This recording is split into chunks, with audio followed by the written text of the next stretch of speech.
Com muita satisfação a gente conversa então com o André Pessoa, analista, que fala para nós, que esteve na noite então da última quarta-feira, dia 26, no nosso Campo Show, falando todo esse cenário da soja e milho, e que nos fala sobre essas importantes culturas. Bem, primeiramente vamos fazer uma análise dessa safra 23-24, vamos dizer assim, André? O que se pode dizer sobre essa questão da produção mundial, Rio Grande do Sul, Brasil, dessas duas importantes culturas? Obrigado por ter o nosso convite. Satisfação é minha, é um prazer estar aqui com vocês, nesse dia tão importante aqui para os cooperados, para a cooperativa, A gente vai fazer uma breve retrospectiva aí de como é que foi a safra 24, 25, agora essa que nós estamos nos preparando aqui para a colheita, Daqui a pouco a gente já vai estar começando a colheita aqui no estado. E a gente claramente tem uma situação muito distinta nas diferentes regiões do Brasil, Tem 2 estados que estão com frustração de safra em função dos problemas climáticos enfrentados durante o desenvolvimento das culturas. Um deles é o Rio Grande do Sul, o outro é o Mato Grosso do Sul. O Mato Grosso do Sul, na metade sul do Mato Grosso do Sul, aqui no Rio Grande do Sul, também é muito diferente o impacto da seca nas diferentes regiões. Essa aqui é uma região, eu diria, privilegiada. Claro que vai ter quebra aqui também, mas é uma quebra menos acentuada do que outras regiões. Se a gente for na direção das Missões, se a gente for na direção da metade sul indo para a fronteira, a gente vai ver quebras bem superiores, acima de 50%, 60% em alguns casos. De uma forma geral, essas são as regiões que são exceções no Brasil, porque esse ano é uma safra muito boa no Brasil. O Brasil deve colher acima dos 170 milhões de toneladas, mesmo a gente tendo perdido produção no sul.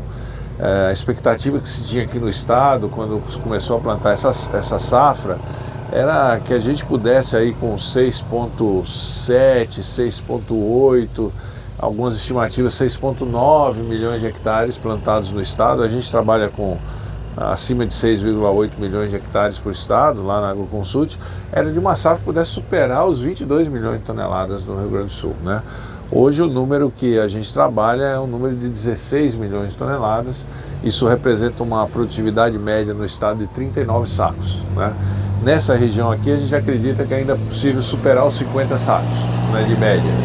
Mas varia muito de uma lavoura para outra o desempenho aí da produtividade, claro, em função da tecnologia empregada nos anos anteriores, quem investiu mais em manejo de solo e tal, tem uma resiliência maior à falta de chuva que a gente enfrentou. Felizmente a chuva voltou, está aí de volta a chuva, ela estanca esse problema que a gente vinha vendo de perda do potencial produtivo, mas não vai evitar da gente enfrentar um ano difícil do ponto de vista de produtividade aqui. Mas de uma forma geral no Brasil, apesar dessa redução nesses 2 estados, há um desempenho muito bom de produtividade, especialmente no Cerrado brasileiro. Vários estados vão bater recorde esse ano. O Mato Grosso vai bater recorde de produtividade, Goiás vai bater recorde, a Bahia vai bater recorde de produtividade, Minas Gerais vai bater recorde de produtividade. Então o Brasil vai colher acima de 170 milhões de toneladas. Só que quando a gente soma o que se perdeu aqui no Rio Grande do Sul, o que se reduziu no Mato Grosso do Sul, um pouco de redução no Paraguai, um pouco de redução também na Argentina, isso foi suficiente para manter os preços num patamar acima dos 10 dólares o bushel, acima dos 120 reais aí por saco, que se não é um patamar que os produtores esperavam, pelo menos ele é um patamar ainda razoável de preços para quem conseguir colher uma produtividade ainda satisfatória, consegue ali chegar próximo do custo de produção. Em outras regiões onde a produtividade vai ser boa, esses preços um pouco mais altos do que o esperado, seja por causa do câmbio, seja por conta da sustentação do preço em Chicago, vão permitir uma rentabilidade ainda razoável num ano que é um ano, do ponto de vista do mercado de soja, um ano difícil, desafiador. Por quê? Porque o mundo está produzindo mais soja do que consome, pelo 3º ano consecutivo. Então a gente vem acumulando estoques já 2 safras e essa não vai ser diferente, vai ter um acúmulo de safra. Isso é muito importante para os produtores do Rio Grande do Sul lembrarem que, apesar do problema que está ocorrendo aqui, o problema que está acontecendo na Argentina, no mundo tem uma produção de soja que é suficiente para atender a demanda e ainda colocar mais um tanto de soja nos estoques, né? Por isso que os preços internacionais hoje são preços relativamente baixos, né? A gente teve, por um atraso, né, no início da colheita do Centro-Oeste, normalmente colhe em janeiro e colhe muita soja em fevereiro, esse ano atrasou um pouquinho, os prêmios nos portos ainda se sustentaram no campo positivo, né? Era possível que estivéssemos já no patamar negativo de prêmios, e o câmbio se sustentou aí, se não acima dos R$6 por dólar, mas próximo aí, 5,80, 5,70 em alguns momentos. Então isso também ajuda a compor esses preços na faixa entre os 120 e 125 reais que a gente tem visto aqui no interior do Rio Grande do Sul, né?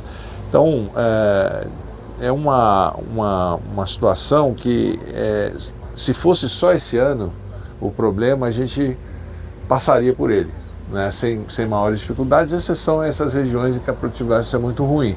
O problema é que tem um acúmulo de uma sequência, né, de anos de frustração de produtividade. Isso gera uma preocupação muito grande com o financiamento da próxima safra, né? A gente está num ambiente macroeconômico de juros em alta, os juros no Brasil estão subindo, o custo de capital está aumentando, então a rentabilidade insatisfatória, junto com o ambiente de taxa de juros elevado, cria um desafio muito grande para o crédito para a próxima safra, especialmente nessas regiões que tiveram frustração. Eu acho que esse é um ponto que os produtores têm que estar bastante atentos nesse ano.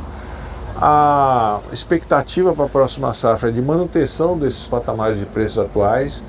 A gente tem um fator positivo, que é a provável redução de área plantada de soja no mundo, especialmente nos Estados Unidos, que deve ter uma migração de áreas de milho para de soja para milho, né?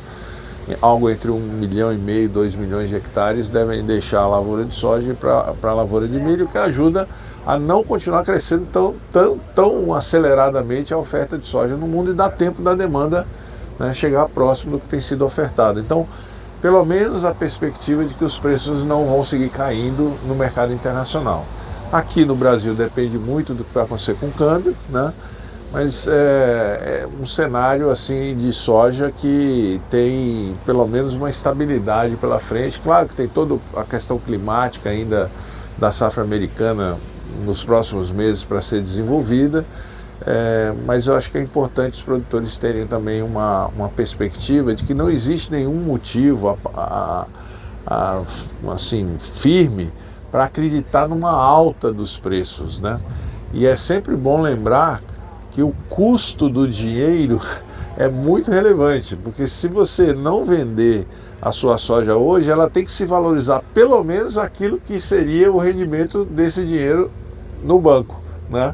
Ou através da compra de insumos, né?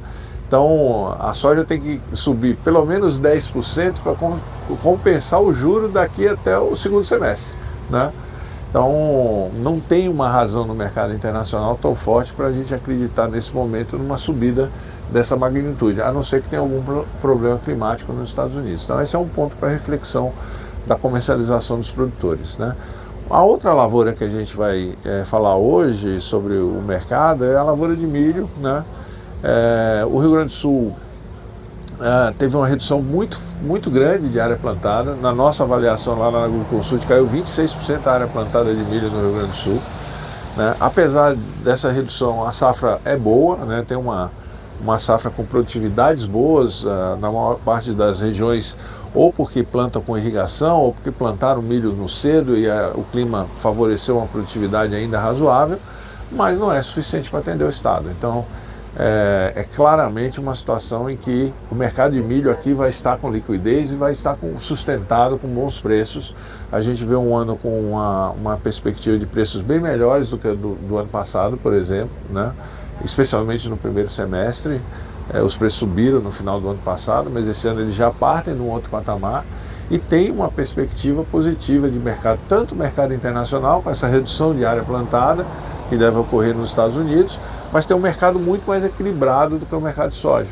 A soja sobra produto, o milho não. O milho estar a conta justa e até diminuindo um pouco os estoques. Então tem um cenário positivo para o mercado internacional e tem um cenário positivo também para o mercado doméstico.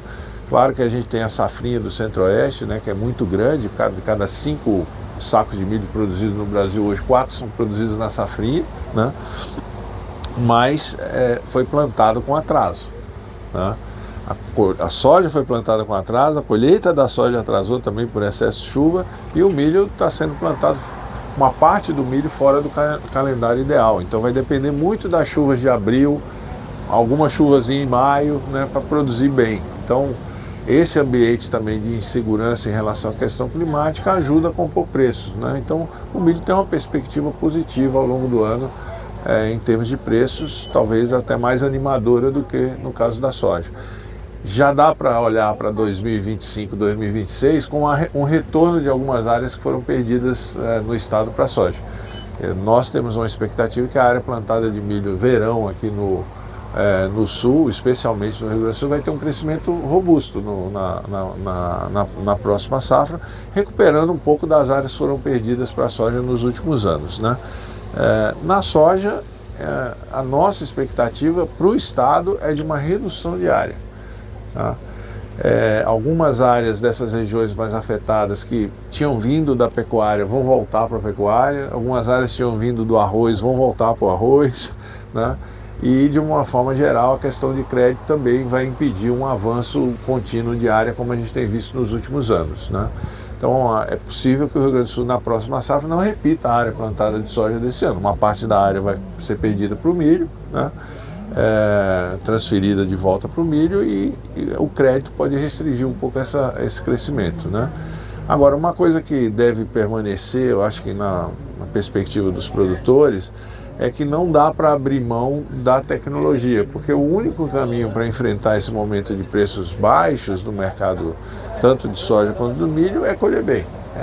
Quando o clima ajudar, tá preparado para colher bem e ter um custo de produção médio por saca produzida mais baixo para poder fazer frente a esses preços desafiadores que a gente tem enfrentado. E ainda bem, né? Você sabe, né? A importância de ter uma cooperativa que me ajuda a estar junto, perfeito. Né? A cooperativa é fundamental porque ela absorve um pouco desse impacto, né? Ela tem estrutura para absorver esse impacto, mas não só isso, a cooperativa ela não só auxilia na comercialização, ela auxilia na comercialização e na disponibilidade dos insumos, ela trabalha também com crédito, tem as cooperativas irmãs de crédito presente, ela trabalha no seguro, né? Então, assim, tem uma série de serviços que a cooperativa acaba viabilizando para os produtores, mesmo nos momentos de dificuldade, né, como a gente está enfrentando agora no mercado. Então, não tenho dúvida alguma de que se não fosse o sistema cooperativista do Rio Grande do Sul,